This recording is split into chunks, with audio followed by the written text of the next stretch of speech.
우리는 주일 예배를 통해서 인내와 기도라는 주제의 말씀을 들었습니다. 고난의 때, 광야의 때를 지날 때 성도는 끝까지 그리스도의 다시 오심을 기대하고 기도하며 기다리는 것, 그렇게 인내해야만 한다고 우리는 말씀을 들었습니다. 이번 주 이 큐티 주제와 말씀을 들어가면서 스스로에게 한번 질문을 해보시기 바랍니다. 나는 무엇을 기대하고 기다리며 살고 있는가? 무엇이 나의 인내를 만들어내는가? 그래서 나는 하나님께 기도하고 있는가? 아니면 내 힘을 의지하고 있는가? 이 질문을 던지시면서 이번 주 큐티를 하셨으면 좋겠습니다. 오늘 시편 105편의 본문은 아브라함과 이삭, 야곱 족장의 이야기로 시작을 합니다. 11절부터 13절 말씀 보십시오. 이르시기를 내가 가나안 땅을 내게 주어 너희에게 할당된 소유가 되게 하리라 하셨도다. 그때 그들의 사람 수가 적어 그 땅에 나그네가 되었고 이 족속에게서 저 족속에게로 이 나라에서 다른 민족에게로 떠돌아 다녔도다. 시편 기자는 아브라함과 이삭과 야곱과 같은 이 족장들을 이야기하면서 하나님이 가라고 명하신 그 길들을 찾아 떠돌아다녔다. 이들은 그런 인생을 살았다라고 말하고 있습니다. 족장 시대에 길고 길었던 그 여정이 짧게 세 절로 요약이 되었죠. 우리의 삶도 그런 것 같습니다. 굉장히 긴 인생을 사는 것 같지만 돌아보고 나면 굉장히 짧다라는 것을 느끼게 되죠. 아마 한 절로 요약되지 않을까 싶습니다. 믿음의 사람 누구누구누구, 하나님을 사랑했던 사람 누구누구누구. 그렇게 기록될 수만 있다면, 그렇게 기억될 수만 있다면 우리는 참 값진 인생을 산 것입니다. 이들은 하나님이 약속하신 그 일이 이루어지기까지 지속적으로 떠돌아다녔습니다. 나그네 인생을 살았죠. 기대하지 않은 일들을 만났고요, 또 생각지도 않은 우여곡절들을 경험했습니다. 하나님의 약속이 이루어지기까지 얼마나 걸릴지, 또 어떤 일들을 계속해서 만나게 될지는 그들은 도무지 예측할 수가 없었습니다. 그저 하나님이 가라고 하셨기 때문에 그 길을 갔던 것뿐입니다. 그 여정은요, 매우 고됐습니다. 그 시간을 버티는 동안 계속 믿음으로 살아갔으면 좋겠지만 죄도 지었습니다. 아픔도 경험하고요, 죽음도 경험합니다. 이해할 수 없는 일들을 만나며 그들은 끊임없이 의심하고 고민하고 생각했을 것입니다. 도대체 하나님은 어떤 분이시지? 하나님이 어떤 길로 인도를 하려고 하시는 거지? 하나님이 나를 향해 세운 계획은 무엇일까? 하나님은 그들에게 어떤 분이었을까요? 14절과 15절 말씀 보십시오. 그러나 그는 사람이 그들을 억압하는 것을 용납하지 아니하시고 그들로 말미암아 왕들을 꾸짖어 이르시기를 나의 기름 부은 자를 손대지 말며 나의 선지자들을 해하지 말라 하셨도다. 14절과 15절은요, 그들이 걸어오는 길 동안에 하나님께서 어떻게 그들에게 안전을 베푸셨는가를 설명하고 있습니다. 15장의 내용을 보면 아브라함이 아비멜렉에게 사라를 누이로 속였던 사건을 짚어주고 있는 내용입니다. 그때 어떤 일이 일어났었죠?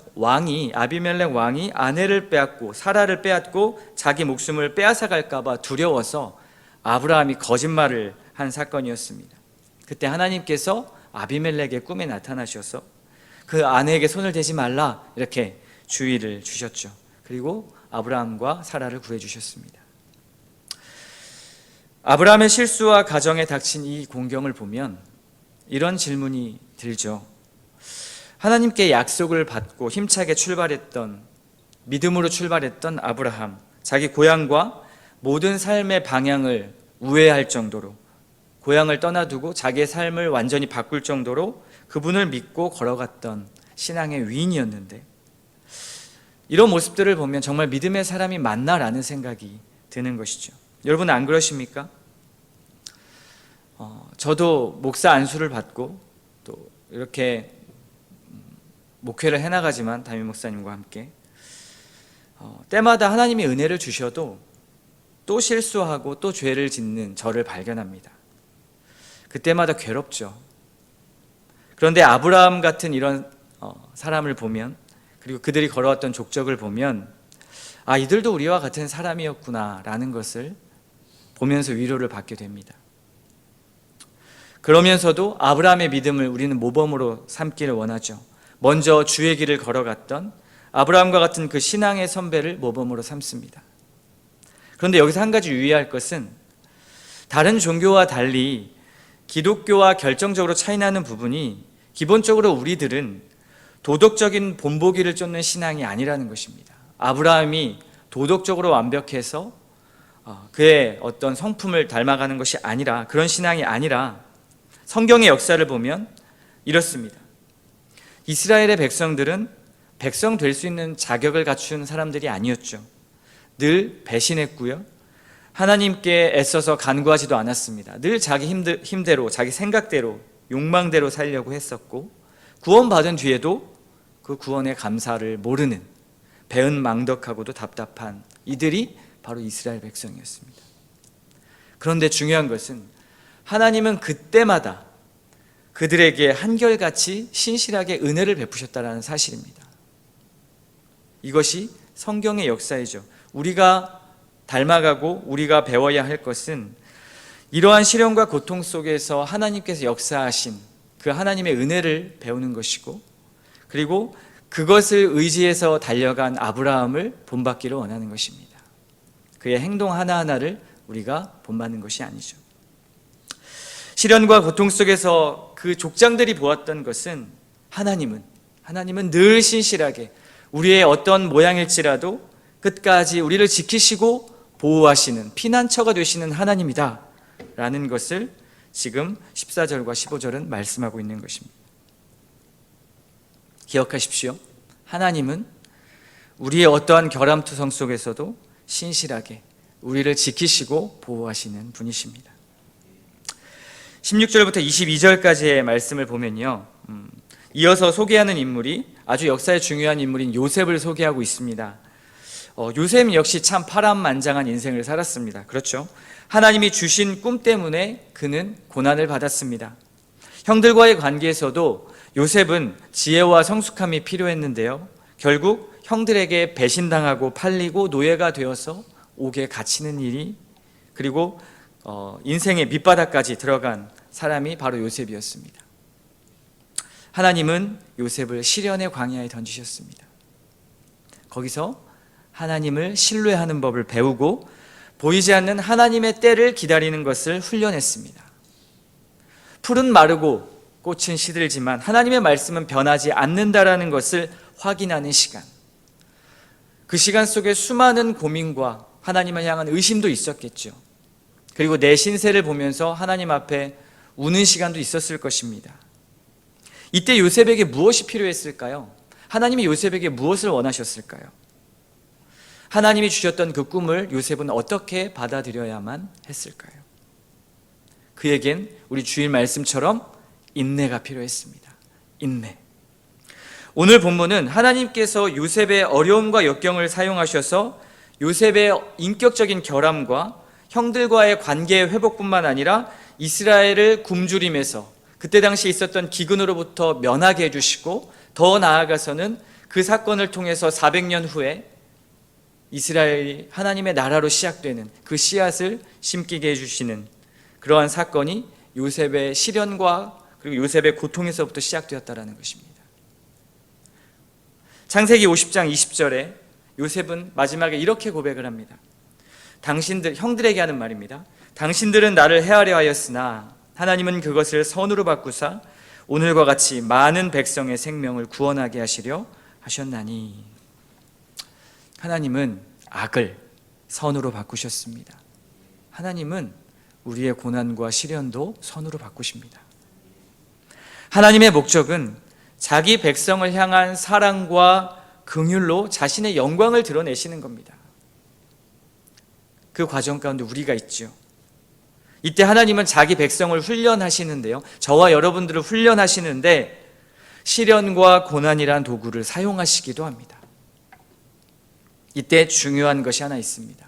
시련과 고난의 때, 광야의 때 중요한 것은 내 힘을 빼는 것입니다. 수없이 묵상하고 수없이 기도하는 것 중에 하나이죠. 내 힘을 빼는 것. 이 말은 내 뜻과 힘을 의지해서는 안 된다라는 것입니다. 그렇지 않으면 광야를 통과할 수가 없습니다. 계속 그 훈련을 받아야 합니다. 그 자리만 계속 맴돌 것입니다. 제가 대학생 때 졸업여행으로 태국에 간 적이 있습니다. 그때 관광 코스로 바나나 보트를 타는 그런 시간이 있었는데요. 제 인생 처음으로 구명조끼를 입어보는 시간이었습니다. 물을 무서워했기 때문에 물에서 놀 생각도 별로 하지 않았었고 구명조끼도 관심이 없었습니다. 그런데 다 타니까 저도 어쩔 수 없이 등 떠밀려 탔는데 바나나 보트라는 것이 중간쯤에 일부러 그 운전기사가 그 탄 사람들을 빠뜨린다라는 사실을 다 끝나고 나서야 알았습니다. 만약 그걸 알았다면 안 탔을 텐데 긴장 잔뜩 해서 구명조끼 입고 탔는데 중간에 빠뜨리더라고요. 저는 사고가 난 줄 알았어요. 내가 바나나 보트를 타다가 지금 사고가 났구나. 그래서 조끼를 입고 있긴 했지만 한 번도 그 구명조끼에 대해서 생각을 안 해봤기 때문에 이제 죽는구나 생각하면서 한참을 허우적댔습니다. 한참을 허우적대면서 나 이제 죽는구나 라고 생각하고 있는데 어디선가 귓가에 목소리가 들려왔습니다. 재현아, 몸에 힘을 빼 이러더라고요. 몸에 힘을 빼. 그때서야 제가 몸에 힘을 뺀다고 하고 최대한 힘을 뺐던 것 같아요. 근데 그것도 잘 안 되더라고요. 구명조끼는 힘을 빼야 효과가 있죠. 친구들은 이미 다 배 위에 타서 허우적대는 저를 보면서 키득키득 웃고 있는 거죠. 아이고 바보다 바보 이러면서. 저한테는 하지만 그 사건이 죽을 뻔한 사건이었습니다. 여러분도 죽을 것 같이 힘든 일을 만나시면 어떠시죠? 몸에 힘이 잔뜩 들어갑니다. 나를 방어하고 보호하고 싶어하는 본능이죠. 살아야 되기 때문에 그렇습니다. 그러나 무력한 우리는 더 깊이 수렁으로 빠지고 마는 것이죠. 그럼 우리는 어떻게 해야 되는 겁니까? 그냥 가만히 있을 수는 없지 않습니까? 성경은요, 고난의 파도가 밀려올 때 그때 흘러가는 파도 속에 힘을 빼고 몸을 맡기라고 말합니다. 내가 약한 존재이고 힘이 없는 존재임을 인정하라는 것이죠. 그리고 나의 능력 되시는 주님을 붙들라는 것입니다. 사도 바울도 그렇게 고백했습니다. 고린도후서 12장 9절에 이렇게 고백합니다. 나에게 이르시기를 내 은혜가 내게 족하도다. 이는 내 능력이 약한 데서 온전하여짐이라 하신지라.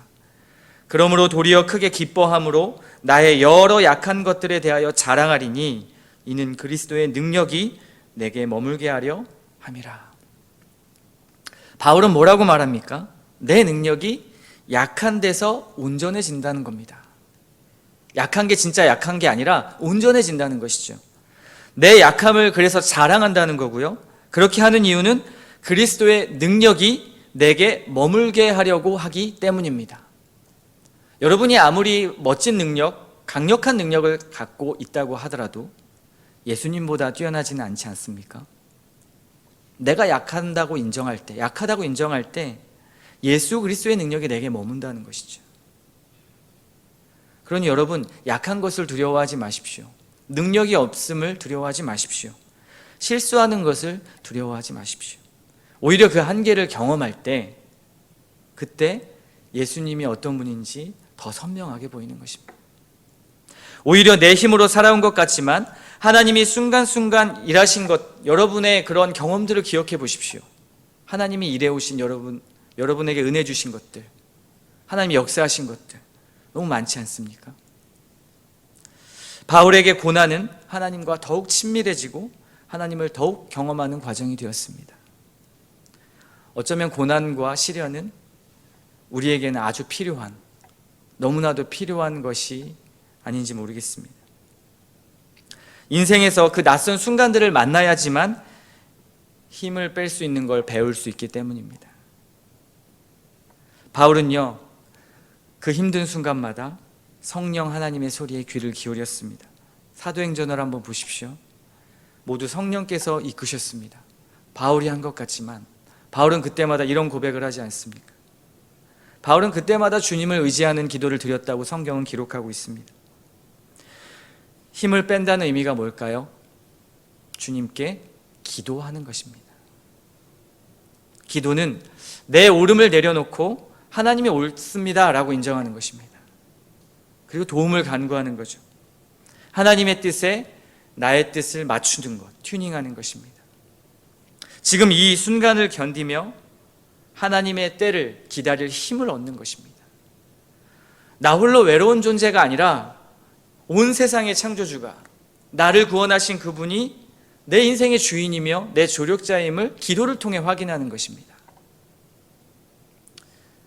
기도 시간에 우리의 모든 간구 내용을 하나님 앞에 다 아뢰지 못할지라도, 생각이 나지 않고 기도할 내용이 떠오르지 않는다 할지라도, 우리가 한 가지 확실한 건 하나님이 내 인생의 주인이십니다라는 고백, 하나님이 나를 도우시는 조력자이십니다, 내 인생을 주관하시는 분입니다라는 그 마음만 맞추고 가도 그날 기도는 완벽한 기도입니다.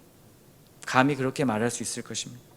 우리는 눈앞에 이 한 시점에 집중을 하지만 하나님은 온 시간의 주인이시기 때문에 우리의 인생뿐만 아니라 역사 전체를 조망하시는 분이잖아요. 그분의 시간 안에 우리가 있습니다. 그분의 통치 안에 우리가 있습니다. 그래서 우리는 오늘 말씀처럼 계속 하나님을 신뢰하며 겸손하게 걸어 나가야 하는 것입니다. 그러나 어제까지는 확신 가운데 믿고 나갔지만 오늘은 또 흔들릴지도 모릅니다.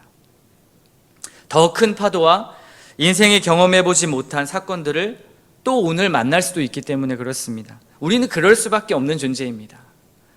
우리는 경험이 아주 많은 것 같지만 사실 어제의 나와 오늘의 나는 다릅니다. 또다시 오늘 하루 지난 내가 새로운 경험을 하는 것이죠. 경험으로 그래서 나의 옳음을 증명할 수 없습니다. 내가 경험할 수 있는 지극히 작습니다. 내가 생각했던 경험, 내가 경험해왔던 생각들, 그리고 여러 가지 사건들로 앞으로의 미래를 이끌어 나갈 수 없습니다. 우린 매일이 처음입니다. 자녀로 살았던 하루하루를 돌아보십시오. 그리고 부모로 살고 있는 지금을 돌아보십시오. 어제는 유치원 다니는 엄마로서 하루를 맞았는데 내일은 하루 성장한 초등학생 엄마로서의 하루를 맞아야 하기 때문에 그렇습니다. 매일매일 어떻게 살아야 되지? 내가 잘하고 있는 건가? 라는 것을 고민할 수밖에 없는 것이죠. 모든 것이 고정되어 있지 않습니다. 모든 것이 해답이 내려져 있지 않습니다. 매일이 새로운 경험입니다. 그래서 우리는 미숙합니다. 너무 미숙하죠. 아무리 믿음의 선진들이라 할지라도 실수했던 이유가 여기에 있습니다. 우주의 시간을 주관하시는 분 앞에서 나의 경험을 근거로 되는 것은 어리석은 일입니다. 나 이거 해봤어. 이거 해보니까 안 되더라. 저거 해보니까 되더라. 그게 아니죠. 하나님이 하라고 하시니까 하는 거고 하나님이 하시지 말라고 하니까 안 하는 것입니다. 오히려 우리가 할 것은 나의 경험을 주장하지 말고 하나님께 기도하는 것입니다. 그리고 하나님의 성품을 우리가 주장하는 것입니다. 아, 맞아. 하나님 이런 분이시지. 내가 이런 일을 만났지만 하나님이 이런 분이시기 때문에 난 할 수 있어. 인 거죠. 미숙하지만, 실수하지만, 부족하지만. 그래서 우린 이런 기도를 드리는 것입니다. 하나님 도와주십시오. 주님은 나의 안전을 책임지시는 분입니다. 나의 모든 것을 아시고 이끄시는 분입니다. 나를 죽기까지 사랑하시는 분이십니다. 그러므로 주님의 뜻을 깨닫기 원합니다. 주님 인내하게 해주세요. 이 순간 저의 어둠을 드러내셔서 말씀의 밝은 빛으로 비춰주시고 다른 방법이 아니라 인생의 방법들이 아니라 다른 나의 욕망이 아니라 주님께 시선을 둠으로 지금 이 순간을 인내하게 해주세요. 주님 나의 방패가 되어주세요. 주님을 기대하고 기다립니다. 이게 오늘 하루를 살아가는 우리의 태도가 아닐까요? 오늘 19절 말씀 보십시오.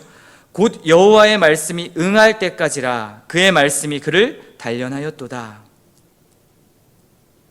그의 말씀이 응할 때까지 하나님은 요셉을 단련하셨습니다. 그리고 우리를 단련하십니다. 그때까지 이 말씀을 붙잡고 인내하십시오. 시편 119편 50절도 이렇게 말씀합니다. 이 말씀은 나의 고난 중에 위로라.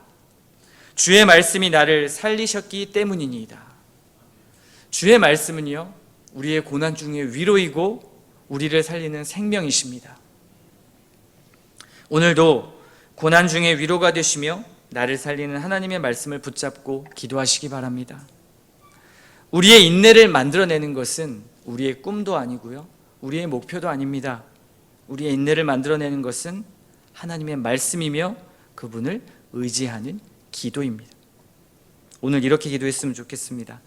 우주보다 나를 사랑하시고 자기 영광과 명예보다 나를 더 사랑하신 주님, 내 목숨보다 나를 더 사랑하신 주님, 제가 그 사랑을 받았으니 내 영광과 명예를 버리고 내 목숨까지도 내어놓고 오늘 주님을 사랑합니다.